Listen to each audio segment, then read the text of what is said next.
Broadcasting live from the Business Radio X studios in Atlanta, Georgia, it's time for High Velocity Radio.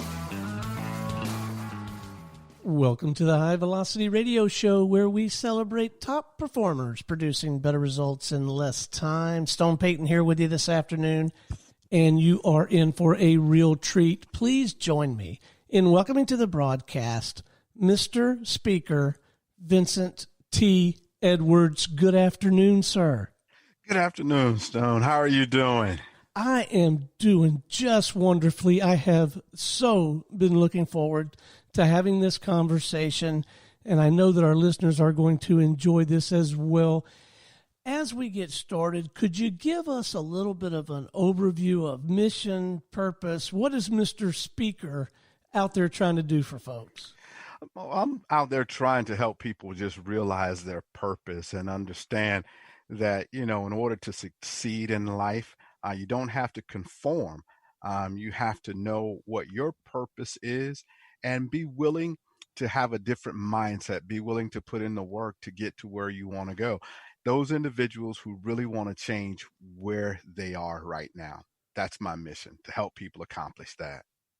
Well, it sounds like a noble purpose. It sounds like it could be very rewarding work. What's the backstory? How did you get to a point where you decided that you wanted to invest some real time, energy, and effort into doing this kind of thing? It happened some years ago. I've always been in the area of training in some form or fashion, ranging from when I was in the United States Army doing training. I was a drill corporal, worked with troops, got in the private sector, started doing training, emergency management training. But while I was working for the Florida Department of Law Enforcement, they brought in a speaker one day, and they paid this gentleman a lot of money. They paid him a lot of money for an hour of work, and I sat there and I was like, what this guy taught, I already knew. I could have done this and they could have gotten it for free from me.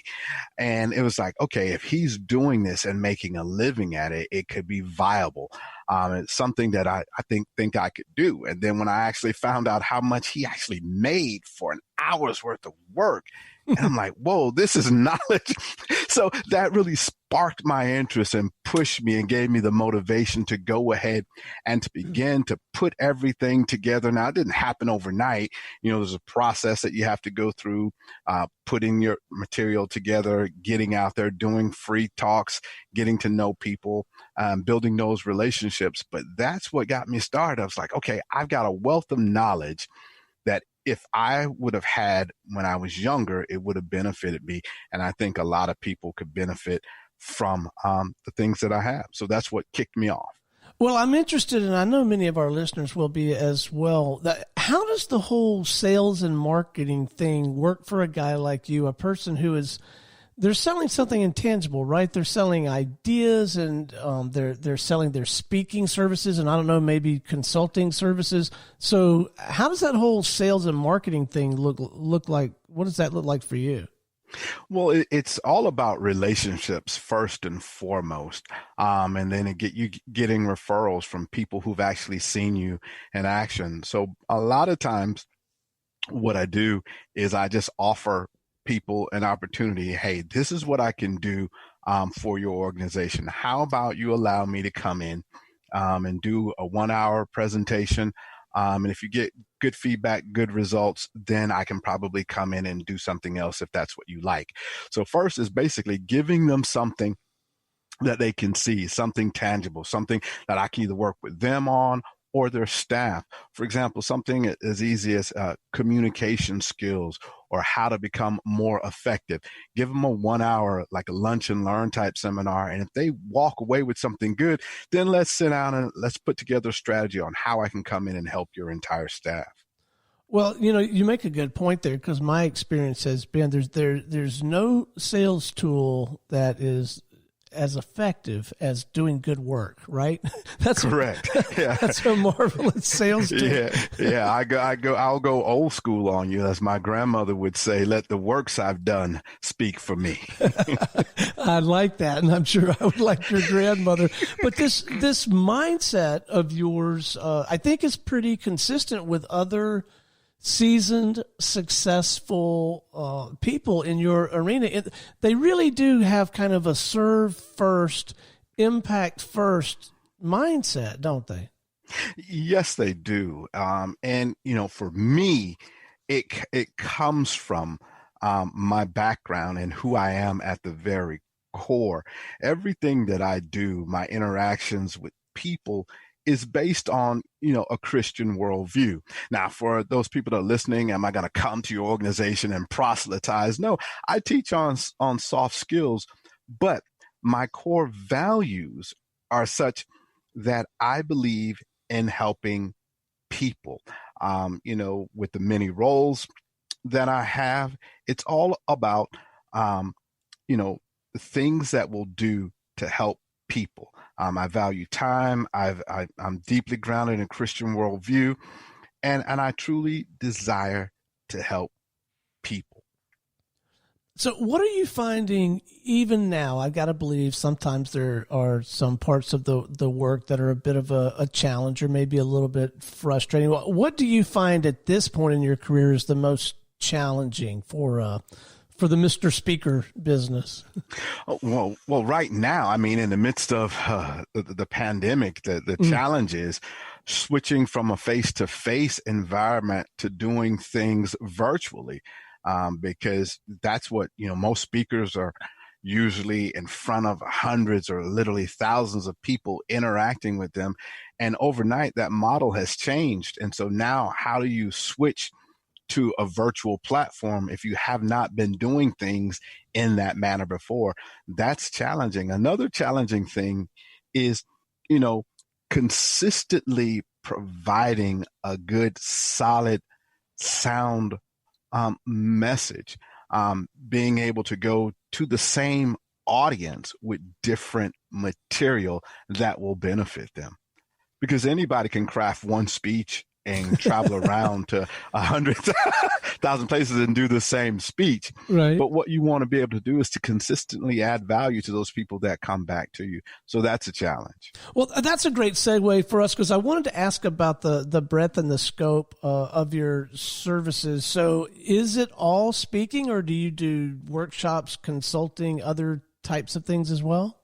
I do training sessions. I also do individual coaching, which is a great tool for that person who really wants to move from where they are to achieve their dreams, their goals, and their aspirations. And that's more individualized because it's all driven by what the individual wants to accomplish.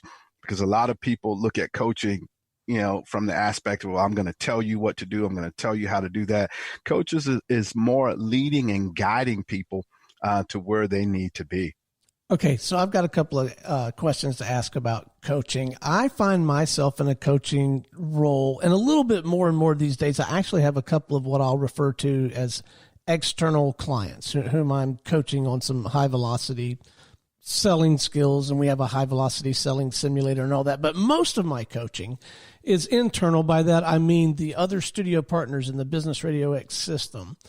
And here's what I want to ask you, because this has been my observation, that the top performers who are really already doing really pretty darn good, they seem to be the most receptive, the most open-minded, the most energized around getting more coaching, getting additional information, trying new things. And the more marginal performers, the ones that really probably could use the help the most, seem to have a lot more answers than questions. It seemed to embrace the whole idea less than the top performers. Is that just a unique world I'm finding myself in, or is that like the human nature, and do you run into that? I think it all goes back to what I call the good old 80-20 rule, Pareto principle.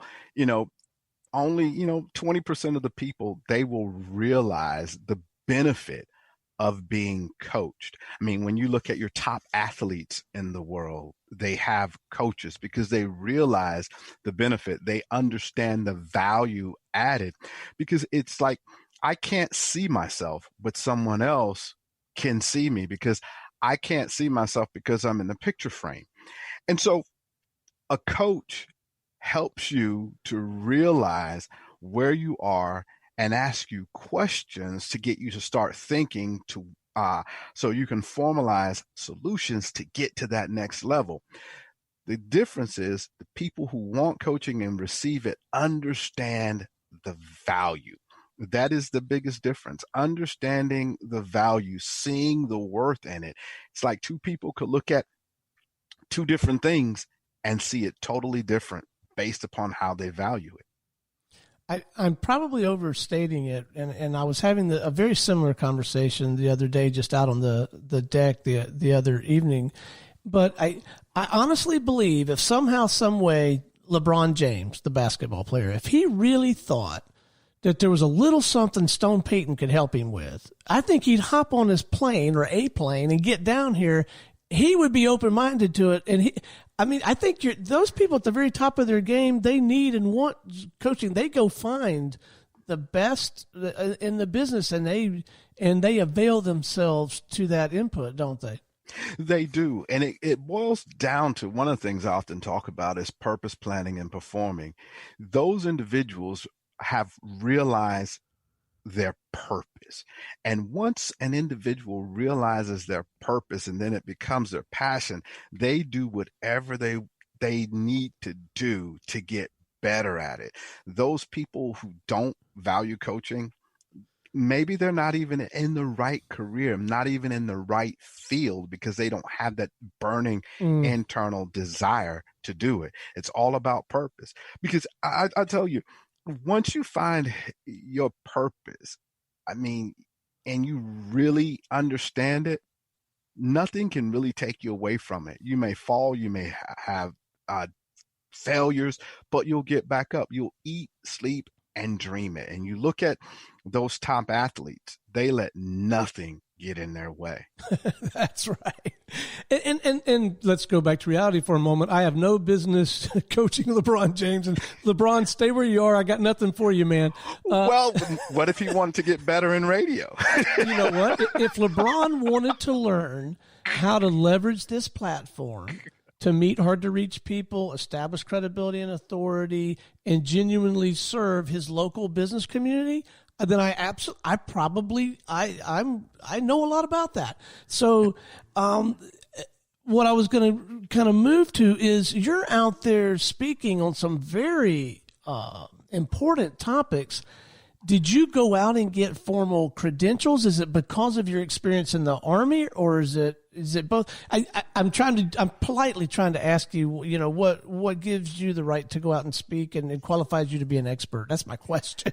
Yeah, it's a little bit of both. It kind of takes me back to one thing I heard a speaker say one time. He says a lot of people are hesitant to say that they're experts and they want to go out and get a lot of degrees and everything. And he says, he told me, he said, if you have a lot of degrees behind your name, he says, if you're good, they don't matter. If you're bad, they can't help you. So he was saying, you can go out and get all of the training, but you have to be good. So I've had some formalized training.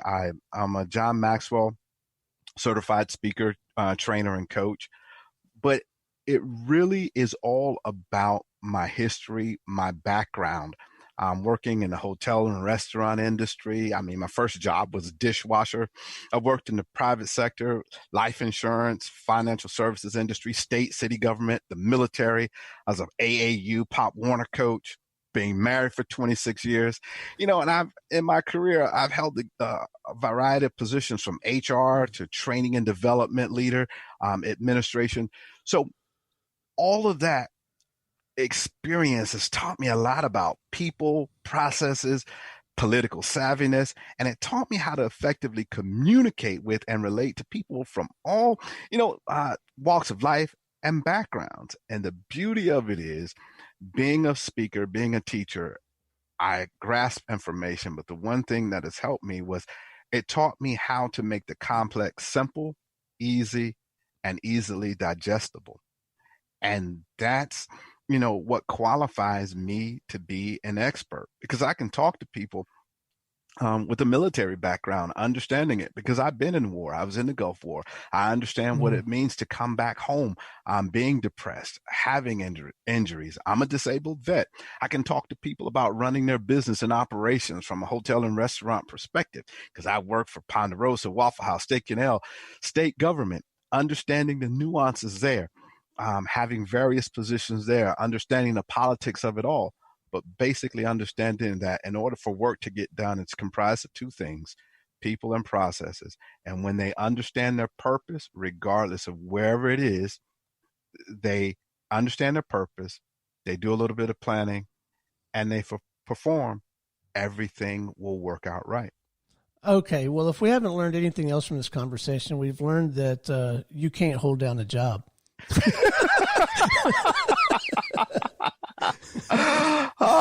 I mean, I've been in state government for over 18 years, and so I was able to progress. But hold it, and that's the thing. And I like what you said. I can hold down a job, but in the pursuit of your passion, it involves risk. And a lot of people stay where they are and never fulfill their potential because they're afraid of risk. And I always enter into things like this. Because of my background and my belief, no matter where I go, no matter what happens, I believe I can always find a job, and anybody could find a job. But will you find your passion? And in order to find your passion, you have to have a base of income, but you have to have the willingness to move out and to get beyond your comfort zone. And going back to the question, because I believe I didn't answer it fully, when it talks about serving, if you want to be great, you have to serve in some capacity, because the service industry is where a lot of the money was until this pandemic. Being there to be able to give of yourself.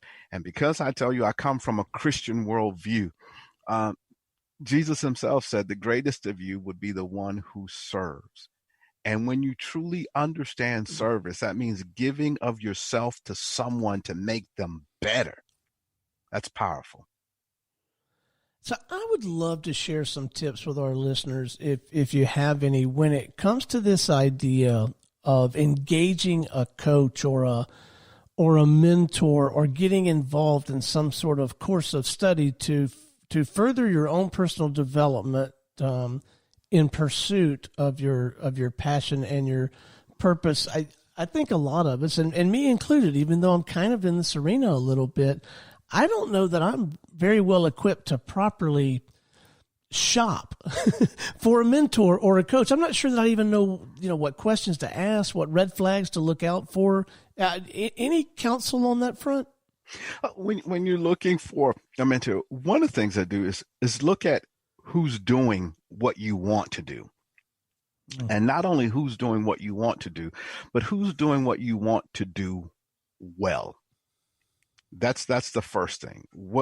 It's like, who are the best speakers in the industry? And I'm also a pastor. Who's leading their people? Who's providing good, solid content and preaching and things of that nature? And then you look at those people, and then you begin to research them.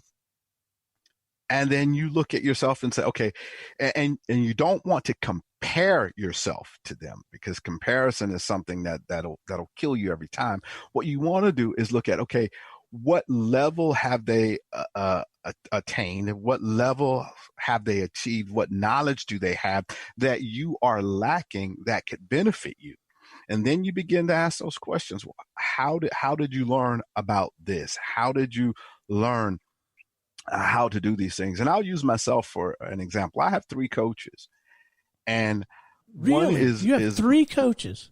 Yes, I have 3 wow. coaches. Okay, yeah, go on. I have 3 coaches. One is the one that helps me on a monetary side, because he's all about how to monetize things, and he teaches me that. The other coach that I have, he keeps me grounded and keeps me focused on what I need to do to become better. The other coach and mentor that I have is one on the spiritual aspect and teaching me how to be a better pastor, a better leader in the church. And what I do is I look at situations, because one of the things we're going to talk about, and I'll just share this, I'm very open, is how do you, as a leader in the church, and you've been there, you've been doing it, how do you manage volunteers and hold them accountable when they're not even getting paid? Yeah. Okay. So that's one of my questions, because I'm having issues in that area. So when you're looking for someone, you say, okay, where am I now? What issues am I having? Where do I need solutions? And then you find that person that's doing what you're doing, that you want to do, and they're doing it better, and picking up the phone and calling them and asking them. That's what I've done in selecting my mentors. Now, do you have a market niche or two that is just really your wheelhouse, whether it's defined by type of person, role, industry, stage of career? Is there a niche or two that you really hone in on, or how have you defined your, I don't know what you'd call it, your client profile, I guess? Well, I look at it from two perspectives. Where my heart is and what I love is young people. The 18 to 24 age group, what I classify as the young professionals, and they don't have a lot of money. So their parents will probably more than likely. So your money coach says, knock it off. Yeah, what does your money coach say about that? The money coach says, okay, you can talk to those people, but how are they going to finance it? So I teach them how to finance it by parents, Right. So I love that market. Why? Because when I look at that range, 18 to 24, that's where I made a lot of mistakes. Yeah. A lot of mistakes. And one of my most favorite quotes is, smart people learn from their own mistakes, but wise people learn from the mistakes of others. And even with my youth ministry at church, my collegiate ministry, they really like the way I engage with them. I'm open and honest, and they take the information to heart. So that's my niche, because I really want to share. And I do a lot of giving there. But from a monetary perspective, my client base is the individual who realizes that conformity can cause them not to be successful. Conformity, meaning doing the same thing over and over. The person that wants to change their life or their current situation is my ideal client. I think that's marvelous. So what do you think, as you look back on the work that you've done so far, what do you think is the greatest benefit, the most obvious return on investment, I guess, for those clients who choose to engage your services or participate in some of your educational opportunities? The greatest benefit, I do believe this, it goes back to action. What I teach and what I share is not theory. The majority of the things that I talk about are things that I've gone through and I've lived and I've experienced. So the benefit or the takeaway would be, if you apply, if you take action, if you move on the things that I share with you, the greatest benefit is you will begin to realize your potential. And from there, you will begin to maximize and change your life. That's the greatest benefit. Well, we said early in the conversation, or I suggested that it sounds like a very noble pursuit, this work of yours, and it must be incredibly rewarding. I gotta believe, man, if you're accomplishing that, you're doing that, and your clients are getting that benefit, you must sleep really well at night, man. You must really enjoy your work. I enjoy my work, but I on nights when I'm really tired, but my mind's always going. So I have to try to, calm down. But as far as, doing a hard, good, honest day's work, can I sleep at night? Yeah, because I go to bed, really being fulfilled because I've helped somebody. Even when people just call me up asking me for insights on something, it's like, wow, God has blessed me or put me in a position where I have an answer to their problem. And it just feels good because, I grew up, I was a run of the litter, buck tooth, four eyes. And, I couldn't buy a date in high school. And when I look at some of my photos, I was like, oh, I wouldn't date me either. But, going back to that and realizing that, everybody wants to have some type of relationship. I attack things from that perspective. I really have a genuine care and concern for people, because when you're buck tooth and four eyes and people pick at you all day and make fun of you, it really hurts. So I know that pain of being ostracized. And so that's why I genuinely care for people. And so I reach out and I truly want to help people change. Well, I genuinely believe you. It comes through over the airways. There's no doubt in my mind that you are an example of what can be accomplished with process, purpose, and some of the things that you've talked about. Before we wrap, do you have, I don't know, informational product, website, places for people to go and poke around a little bit, even before maybe they try to have a conversation with you? Do you have anything like that? Oh, yes, most definitely. You can go to the website. It's my name, VincentTEdwards.com, www.vincenttedwards.com. And there you will find out a lot about me, from the words, the text on the screen, to some videos. You'll be able to go and find out, take a look at my products, the ebook, the motivational CD, but everything is there at VincentTEdwards.com. And from there, you can click on the on-demand link, and it'll take you to my on-demand site where I offer online training to a private community. And it's just VincentOnDemand.com, VincentOnDemand.com. Fantastic. And is there kind of an easy path to, if someone wanted to just have a brief conversation with you, just to talk this through a little bit? Is that possible?